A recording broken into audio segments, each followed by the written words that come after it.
गुड़िया अपना बैग खोलकर देखती है तो गुड़िया के बैग में उसके मैथ की किताब नहीं थी। गुड़िया रोने लगती है और तोते टीचर को बताती है। टीचर टीचर, मेरी मैथ की किताब किसी ने चोरी कर ली। मेरी मैथ की किताब मेरे बैग में नहीं है। सभी छोटे पक्षी क्लास में बैठे हुए थे। तोता टीचर गंभीर हो जाते हैं और क्लास का दरवाजा बंद कर देते हैं। कोई बाहर नहीं जाएगा, सबके बैग की तलाशी होगी। रोज किसी न किसी बच्चे की किताब चोरी हो रही है। आज मैं चोर को पकड़ूंगा। तोता टीचर छोटे मिट्ठू का बैग देखता है, फिर कीका का, छोटे बुलबुल का और फिर जैसे ही जग्गू कौवे का बैग खोलता है, जग्गू के बैग से गुड़िया की मैथ की किताब निकल आती है।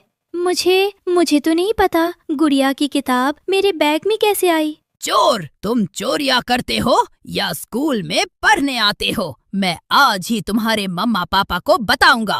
टीचर टीचर, मेरी इंग्लिश की किताब भी जग्गू ने ही चोरी की होगी। टीचर टीचर, मेरी ड्राइंग की बुक भी चोरी हुई थी, वो भी जग्गू ने ही चोरी की होगी। सभी छोटे पक्षी अपनी अपनी चोरियों के बारे में बताने लगते हैं। मैं देख लूंगा, मैं सबको देख लूंगा। शाम के वक्त तोता टीचर गौरी कौवी के पास उसके घर जाता है। गौरी, क्या तुम्हें पता तुम्हारे बेटे ने आज गुड़िया की मैथ की किताब चोरी कर ली थी?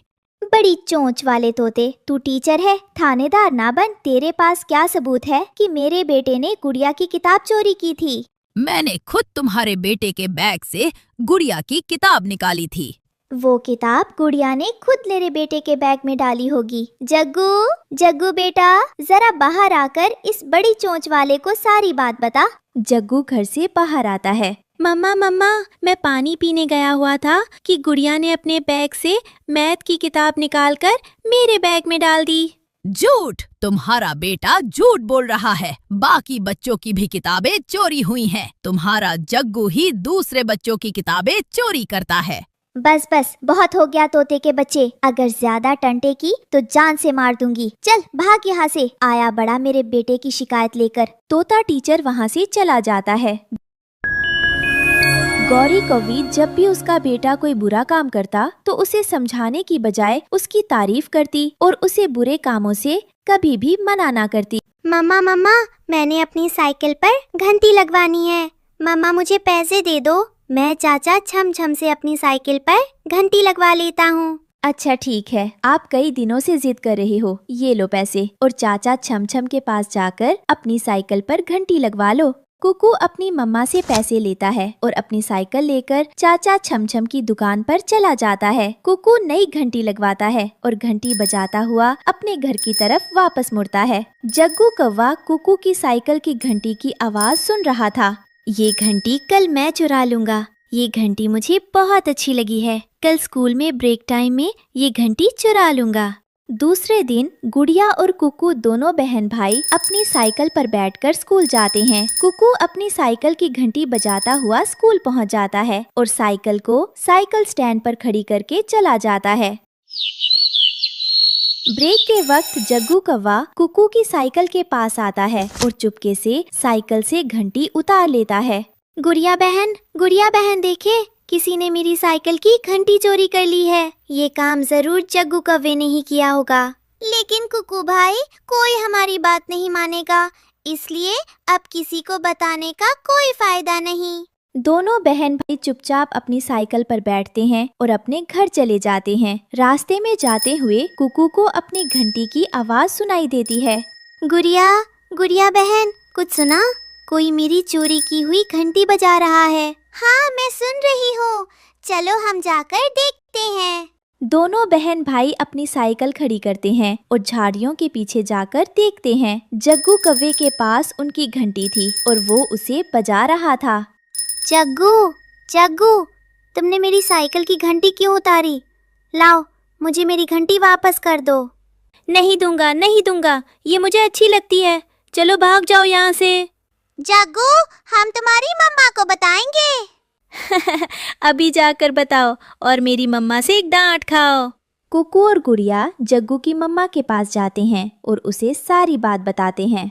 आंटी, आपके बेटे जग्गू ने हमारी साइकिल की घंटी चोरी कर ली है। कभी मेरा बेटा तुम्हारी किताब चोरी कर लेता है, कभी तुम्हारी साइकिल से घंटी उतार लेता है। तुम्हें मेरे बेटे के सिवा कुछ और नजर नहीं आता? क्यों मेरे बेटे के पीछे हाथ धोकर पड़ गए हो? आंटी, कुकू भाई सच कह रहे हैं। कुकू भाई ने अभी कल ही चाचा छमछम की दुकान से साइकिल पर नई घंटी लगवाई थी और जग्गू ने आज ही चोरी कर ली। गौरी कौवी गुस्से में आ जाती है और एक एक थप्पड़ लगाकर कुकू और गुड़िया को वहाँ से रोते हुए भगा देती है। जग्गू कौवा रास्ते में बैठकर साइकिल की घंटी बजा रहा था कि वहाँ चील का बेटा चीलू आ जाता है। कौवे कौवे, लाओ मुझे भी ये घंटी बजाने दो। नहीं नहीं, मैं ये तुम्हें नहीं दूंगा, ये मेरी है। ये मेरी है, मैं लूंगा। लाओ ये घंटी मुझे दे दो। इसी बात पर जग्गू कौवे और चील के बेटे चीलू में लड़ाई हो जाती है और जग्गू कौवा चील के बेटे के गाल पर जोर से अपना पंजा मार देता है। तुमने मुझे मारा। मैं अभी जाकर अपनी मम्मा को बताती हूँ। जाओ जाओ, बता दो अपनी मम्मा को, मेरी मम्मा देख लेगी। चीलू रोता हुआ घर जाता है और अपनी मम्मा को बताता है। मम्मा, छोटे कौवे ने मेरे गाल पर नाखून मार दिया। देखें, मेरी गाल से खून बह रहा है। उस बदमाश कौवे की इतनी हिम्मत कि मेरे बेटे को हाथ लगाए। चलो मेरे साथ, मैं अभी देखती हूँ उसे। दूसरी तरफ जग्गू अपनी माँ को बता रहा है। मम्मा, एक काली शक्ल वाला छोटा पक्षी आकर मुझसे मेरी घंटी छीन रहा था। मैंने भी उसकी खूब पिटाई की। बहुत अच्छा किया जग्गू बेटा। अगर कोई भी छोटा पक्षी तुम्हें तंग करे तो उसकी अच्छी तरह धुलाई किया करो, अपनी मम्मा की तरह। गौरी कौवी अपने बेटे जग्गू को साथ लेकर सब्जी की दुकान से सब्जी लेने जाती है। पीछे से चील वहाँ आ जाता है। बेशरम कौवी, तेरे बेटे ने मेरे बेटे को क्यों मारा है? पंगा तुम्हारे बेटे ने पहले लिया था, तो क्या मेरा बेटा चुप करके मार खाता रहता? तुम्हें आदत है कमजोर पक्षियों को डराने की। मैं चील हूँ, तुम्हें मेरे साथ बात करने की तमीज नहीं है?